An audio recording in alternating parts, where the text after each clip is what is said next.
Le brouhaha du restaurant couvrait presque les scènes du piano in style près des grandes fenêtres donnant sur la vieux-port de Marseille.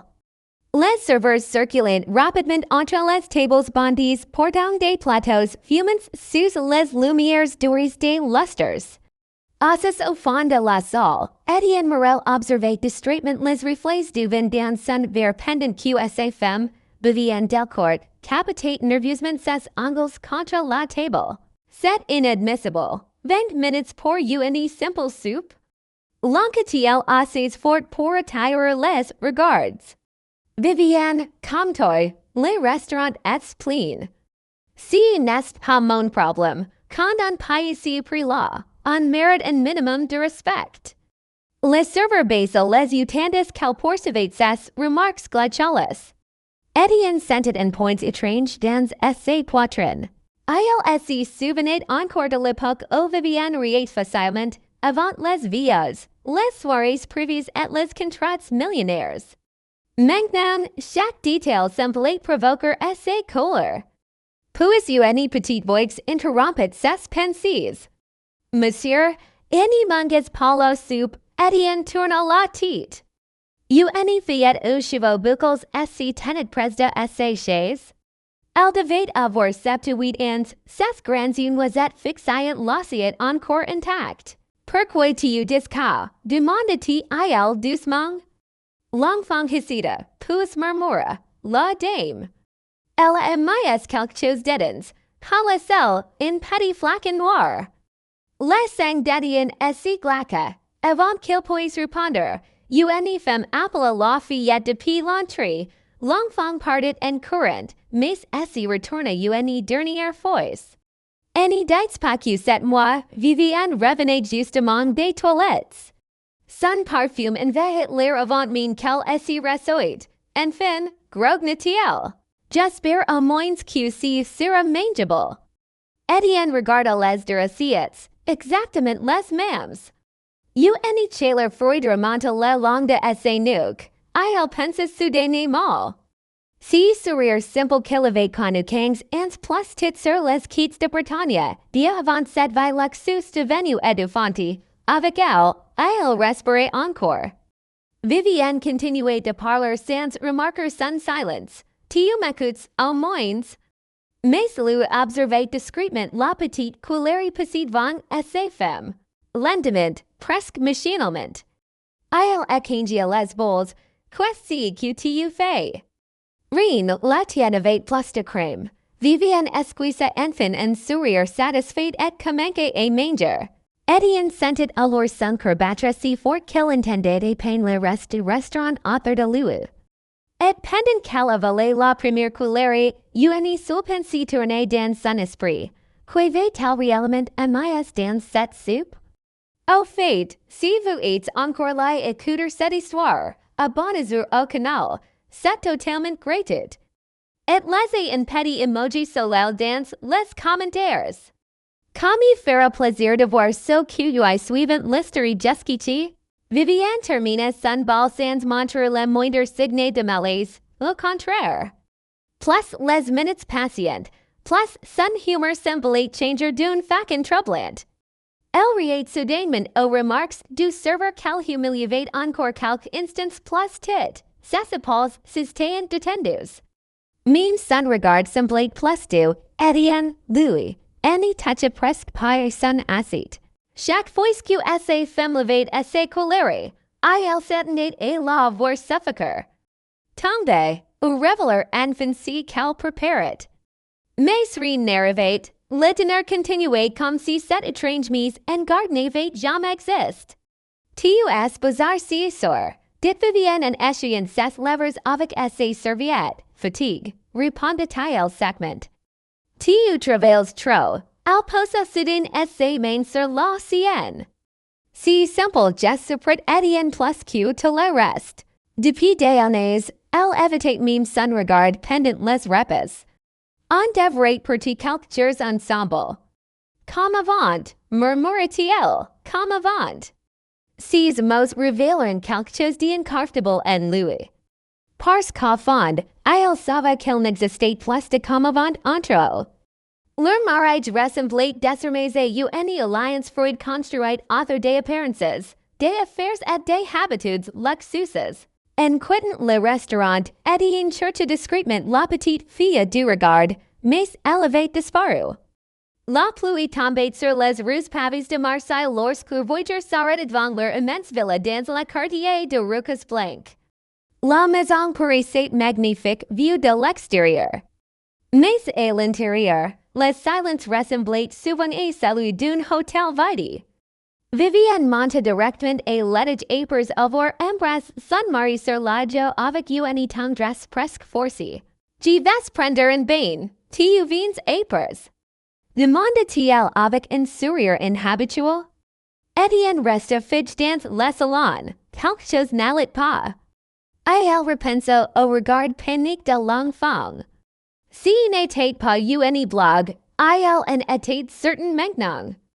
Lentement, elle monta jusqu'à leur chambre.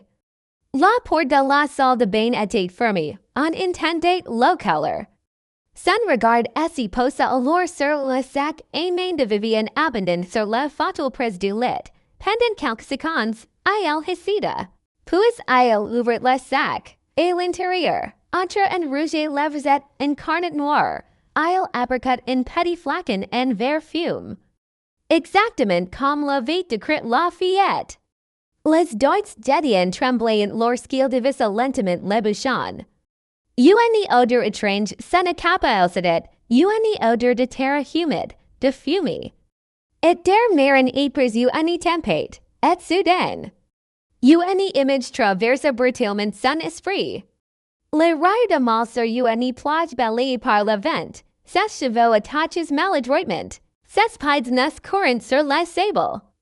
Etienne recula le souffle coupe, si n'était pas un simple souvenir. Elle avait eu l'impression de revivre cet instant. Comme si les 15 dernières années venaient de disparaître pendant quelques secondes. Puis la voix de Viviane résonna derrière la porte de la salle de bain. Etienne, tu es encore là? Etienne referma précipitamment le flacon et le remit exactement à sa place dans le sac de Viviane. Son cœur battait si violemment qu'il craignait qu'elle puisse l'entendre à travers la porte de la salle de bain. Oui, je descends juste prendre un verre, répondit-elle en essayant de garder une voix normale. La brute de l'eau couvrit quelques secondes son agitation. Elle quitta rapidement la chambre avec une sensation oppressante dans la poitrine. Une fois au salon, elle s'est servi du whisky sans même réaliser que ses mains tremblaient encore. Cette odeur, cette vision de mal, si n'était pas possible. Elle s'assit dans l'obscurité, incapable d'oublier ce qu'elle venait de ressentir. Elle revoit avec une précision douloureuse la petite maison blanche près des falaises bretonnes, les marches du dimanche matin, les promenades sous la pluie fine de Saint-Malo. Des souvenirs qu'elle croyait enfouis depuis des années revenaient maintenant avec une intensité presque réelle. Et le plus troublant, c'était le bonheur qu'elle avait ressenti pendant ces quelques secondes. Un bonheur qu'elle n'y connaissait plus depuis longtemps. Viviane descendit finalement l'escalier vêtue d'un peignoir de soie clair. Elle semblait détendue, presque lumineuse. Rien à voir avec la femme froide et arrogante du restaurant. Tu n'y viens pas dormir, demanda-t-elle doucement. Etienne leva les yeux vers elle, pendant un instant. Elle se demanda si elle jouait un rôle depuis le début. J'ai encore du travail. Elle s'approcha lentement du canapé. Tu sais. Ces derniers temps, j'ai beaucoup réfléchi nous. Cette phrase la crispa immédiatement. Ah oui? Viviane détourna les yeux quelques secondes avant de reprendre. En vite ensemble. Mais en direct de étrangers, je me demande parfois si tu n'es pas déjà parti depuis longtemps. Ces mots le frapperont plus qu'il n'y voulait l'admettre. Parce qu'au fond, elle venait de dire la vérité. Mais avant qu'il puisse répondre, elle posa ses mains sur ses joues avec une douceur presque inconnue. Bonne nuit, Etienne. Lorsqu'elle remonta à l'étage, elle attendit plusieurs minutes avant de reprendre discrètement le flacon dans son sac. Cette voice, Elle observe attentivement la powder sombre à l'intérieur.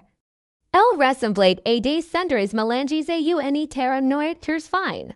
Le lendemain matin, incapable de supporter la doute, Elle importa discrètement une petite quantité de la substance dans un sachet hermétique avant de partir au siège de son entreprise. Et lion, toute la journée, Elle resta obsédée par une seule question. Viviane cherche-t-elle réellement et l'air du mal? Il voulait-elle provoquer autre chose? Vers midi, Elle descendit au laboratoire privé de l'entreprise, réservé normalement aux analyses industrielles. Son vieil ami et chimiste, Bastien Renaud, releva ses lunettes en voyant le sachet. Qu'est-ce que c'est que, justement, j'aimerais le savoir. Bastien ouvrit délicatement le chantelon. Et peignait-il respire l'odeur qu'il franqua soudain les sourcils, puis son regard changea complètement. Mon Dieu, quoi? Demanda Étienne, inquiet. Le chimiste resta silencieux plusieurs secondes avant de murmurer d'une voix troublée. Je viens de revoir ma mère. Dans notre ancienne maison et ainsi, Étienne sentit un froid glacial lui traverser le dos. Parce que Bastien avait perdu assez merveilles ans plus tôt, Bastien resta immobile devant la palliasse du laboratoire, les yeux perdus dans le vide. Pendant quelques secondes, le bruit des machines sembla disparaître autour d'eux. C'était tellement réel, murmura-t-il finalement. Elle préparait une tarte aux pommes. Comme tous les dimanches, Étienne sentit sa gorge assez serrée. Tu plaisantes, n'est-ce pas? Le chimiste secoua lentement la tête. Son visage avait pâli. Non, tu pouvais sentir l'odeur du four. Entendre ses voix, ce n'était pas un souvenir normal. En silence, Lord s'installa entre eux. Bastien reprit rapidement son sérieux professionnel et commença les analyses. Les écrans affichaient des résultats incomplets, incohérents. Et puis près d'une heure d'examens, Elle posa finalement les documents sur la table. Elle voyait des cendres humaines, de la terre volcanique. Et une forme minérale proche de l'obsidienne pulvérisée, des cendres humaines. Répéta Étienne avec horreur, oui, mais ce n'est pas le plus étrange. Elle hésita avant de jouer. Plusieurs techniciens sont entrés ici pendant les tests. Chaque personne ayant senti cette powder a eu une réaction similaire. Des souvenirs heureux, très précis, presque vivants. Comme pour confirmer ses paroles, une labyrinthine passa la tête par la porte visiblement bouleversée. Excusez-moi. Est-ce que quelqu'un ici portait en parfumé la fleur d'oranger? Demanda-t-il d'une voix fragile. Non, pourquoi? Elle baissa les yeux. Parce que j'ai soudain revu mon grand-père dans son jardin. Elle cultivait des orangers quand j'étais enfant. Puis elle quitta rapidement la pièce, embarrassée par ses propres émotions. Bastien referma aussitôt le sachet hermétique. Étienne, cette chose agit clairement sur le cerveau. Peut-être par suggestion olfactive, mais pour un effet chimique encore inconnu. Mais honnêtement, je n'ai jamais rien vu de pareil. Étienne sentit un malaise profond grandir en lui. Et il revoit Viviane versant discrètement cette substance dans la soupe. Pas pour la tuer, non, pour provoquer quelque chose.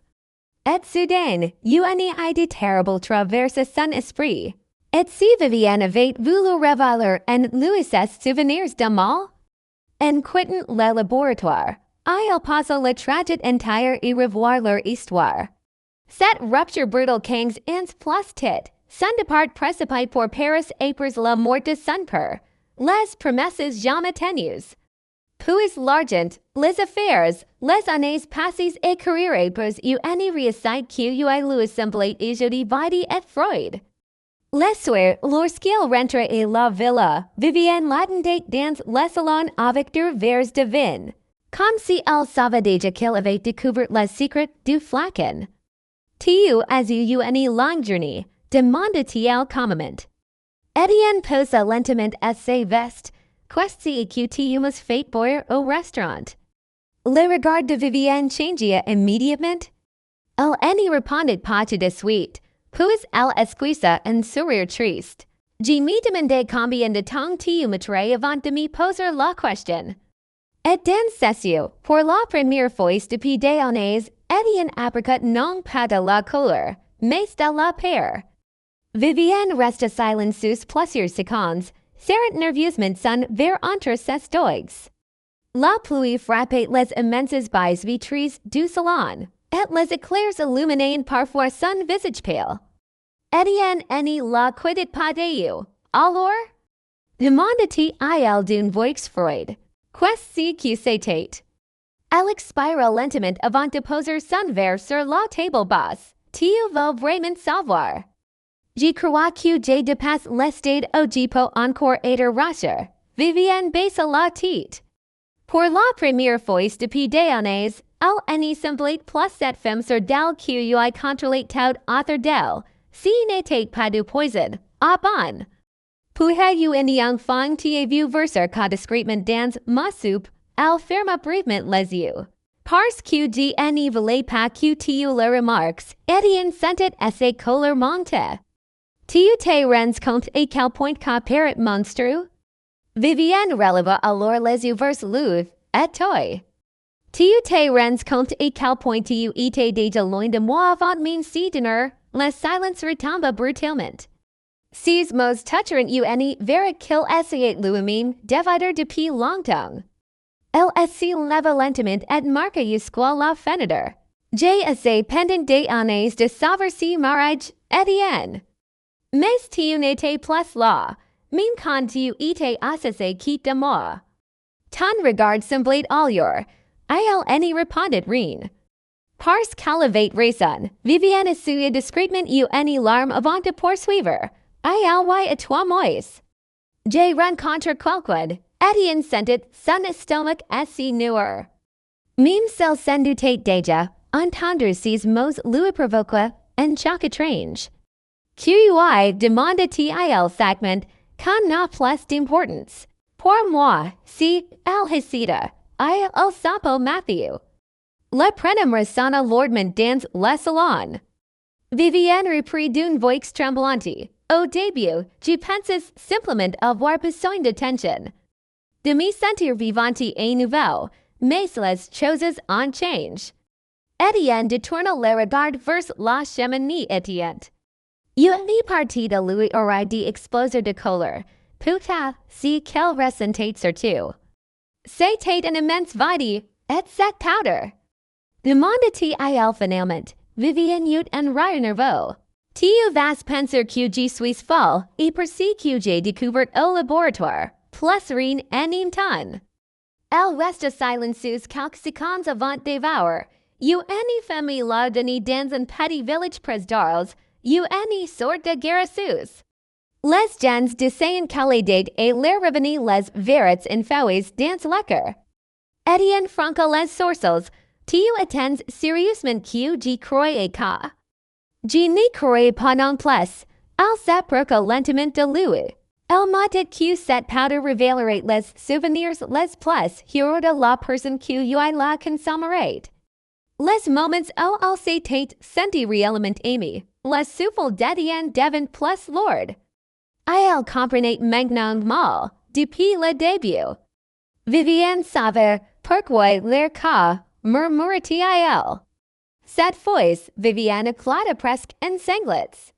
Parce que je savais que si tu revivais ces souvenirs, tu comprendrais enfin que tu n'aimes jamais aimé comme tu l'as aimé elle.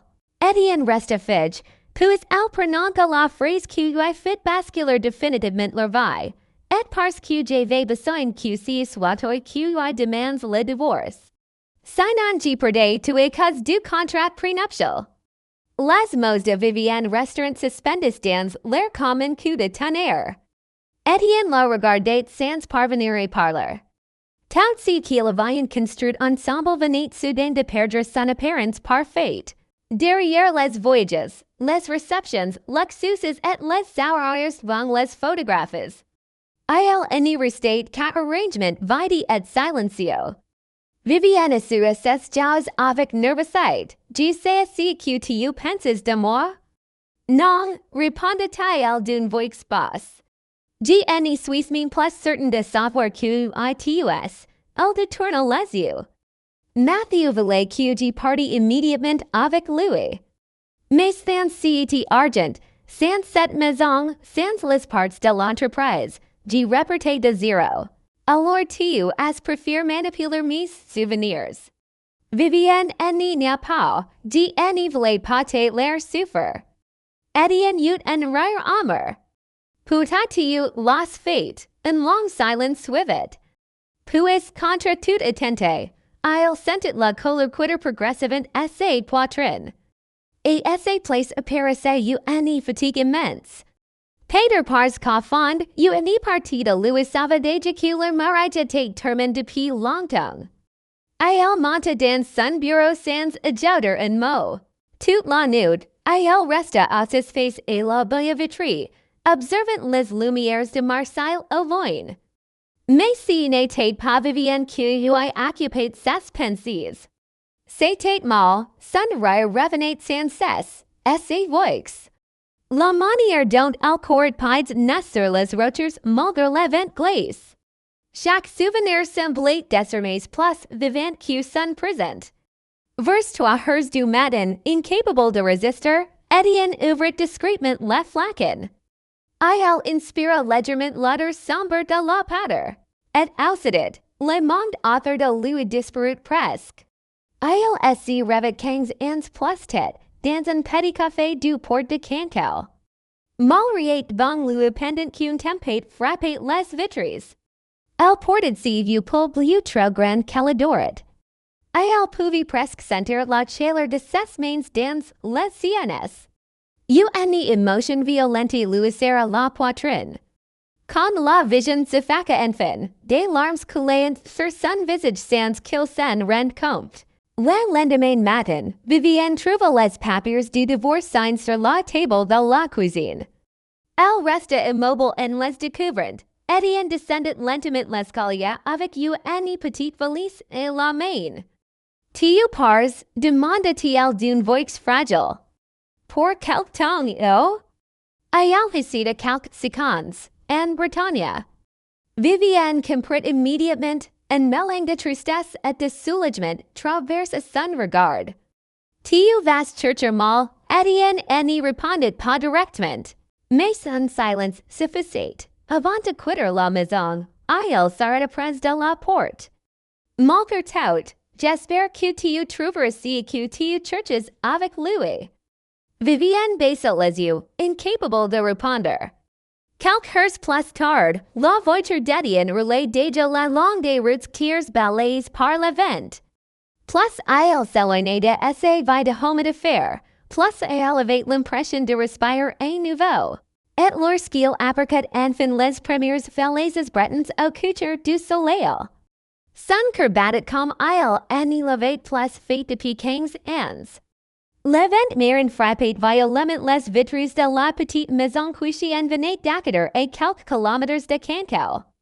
Rien à voir avec ces villas luxueuses de Marseille. Ici, les murs étaient anciens, les parquets grinquaient légèrement, et l'air sentait les salets la pluie. Putain, il se sentait étrangement en paix. Depuis son arrivée en Bretagne, 3 semaines avaient passé. Il évitait les appels de ses associés, ignorait les invitations aux réunions importantes et ne consultait presque plus ses messages. Chaque matin, il marchait seul le long des falaises, comme s'il cherchait quelque chose que le temps lui avait volé. Et quelqu'un, mais mal restait introuvable. Les habitants du village semblaient vaguement se souvenir d'elle. Certains affirmaient qu'elle était partie à des années, d'autres prétendaient l'avoir appris dans des communes voisines. Personne n'y donnait jamais la même réponse. En après-midi gris, alors qu'elle quittait une boulangerie du port avec un café brûlant entre les mains, Etienne aperçut un garçon rue Ossis près de que.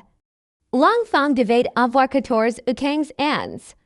Elle dessine des bateaux dans incarnate used to enrichir du traitement and more so de peine. Mais si n'était pas le carnet qui paralysa Etienne, c'était son visage.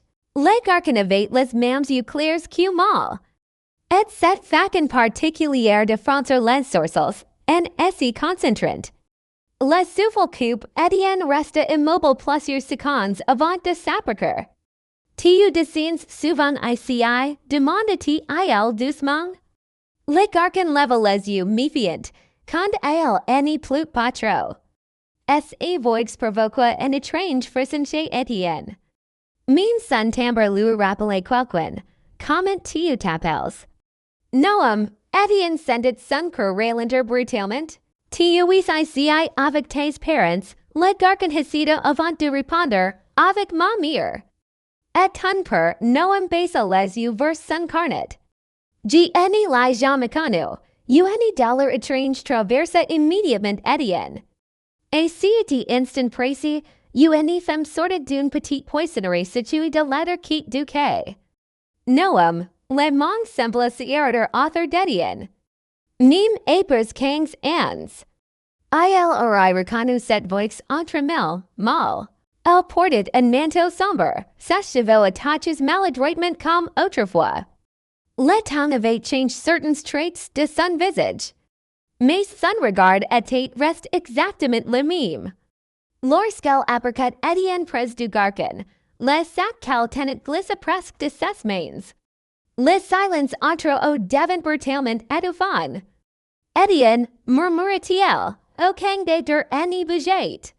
Comme si les années qui les séparaient venaient soudain de disparaître, Noam observait le scain sans comprendre. Maman, tu le connais, mal n'y répondait pas tout de suite.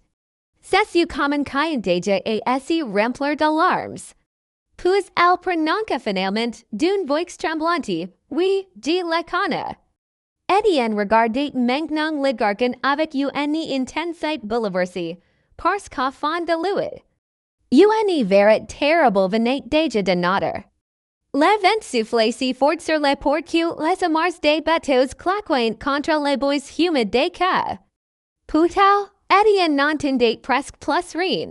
Son regard passait de mal et Noam sans réussir à s'y détacher de leurs visages. Les mêmes yeux, les mêmes sourires discrets. Même cette maîtresse qui tombait devant le front du garçon rappelait étrangement les cheveux de mal lorsqu'elle était plus jeune. Noam franqua légèrement les sourcils. Qu'est-ce qu'il voyait, demanda-t-il en regardant à sa mère. Mal semblait incapable de répondre, elle gardait les lèvres entr'ouvertes, comme si elle cherchait encore les mots épers toutes ces années. Etienne fit finalement une pauvre elle, mal, c'est qui si garçon. À ses voix s'était brisée malgré lui, elle ferma les yeux quelques secondes. Lorsqu'elle les rouvrit, des larmes coulaient déjà sur ses joues, en any pas parler ici. Noam observait toujours la skein avec incompréhension. Maman, tu me fais peur? Mal essaya rapidement son visage et posa une main douce sur l'épaule de son fils. Son fils, si simple geste fit accélérer brutalement le cœur d'Etienne. Quelques minutes plus tard, ils s'installèrent dans une petite maison face à la mer. L'intérieur était simple, chaleureux, rempli d'objets modestes et de vieux livres. Une odeur de chaud flottait dans l'air. Etienne restait debout près de la fenêtre, incapable de s'asseoir. Noam, lui, fixa discrètement si dit un mystérieux qui lui semblait bouleverser à sa mère. Finalement, mal prit une longue inspiration. Noam. Monty dans ta chambre quelques minutes, s'il te plaît. Pourquoi, fais-moi confiance. Le garçon hésita avant d'obéir lentement. Dès qu'il disparut dans l'escalier, Etienne s'y retourna brusquement vers elle. Dis-moi que je me trompe, mal éclata alors en sanglants silencio. Et si silence lui donna déjà la réponse. Etienne sentit ses jambes vaciller légèrement. Noam, c'est mon fils. Mal portait une main tremblante à sa bouche avant de murmurer. Oui, le monde entier semble se fondre autour de lui. Pendant plusieurs secondes, elle resta incapable de respirer correctement. Pourquoi tu n'as jamais rien dit? Mal baissa les yeux, parce qu'il a jour où j'ai voulu te retrouver. J'ai appris ton mariage avec Vivienne. Étienne sentit une douleur violente lui traverser la poitrine. Elle poursuivit difficilement, ton parvenait de mourir. Tu étais déjà lancé dans cette vie-là. Les affaires, Paris, les investisseurs. Et moi j'étais juste une fille du bord de mer enceinte d'un homme qui ne répondait plus à ses lettres. Je n'ai jamais reçu aucune lettre. Je n'ai envoyé des dizaines. Le silence retomba brutalement. Étienne comprenait soudain l'ampleur du temps perdu. Toutes ces années, tous ces anniversaires, tous ces moments vols et son propre fils, des pas résonnèrent dans l'escalier. Noam venait de redescendre discrètement. Elle avait entendu. Les garçons regardaient maintenant Étienne avec les yeux tremblants. Alors, cette vrai, demanda-t-il à elle d'une petite voix. Oui, répondit mal en pleurant, lui, c'est mon père. Étienne sentit ses yeux se remplir de larmes pour la première fois depuis des années. Et lorsque Noam fit lentement un pas vers lui, elle comprit que va intervenir de changer. Noam resta immobile au milieu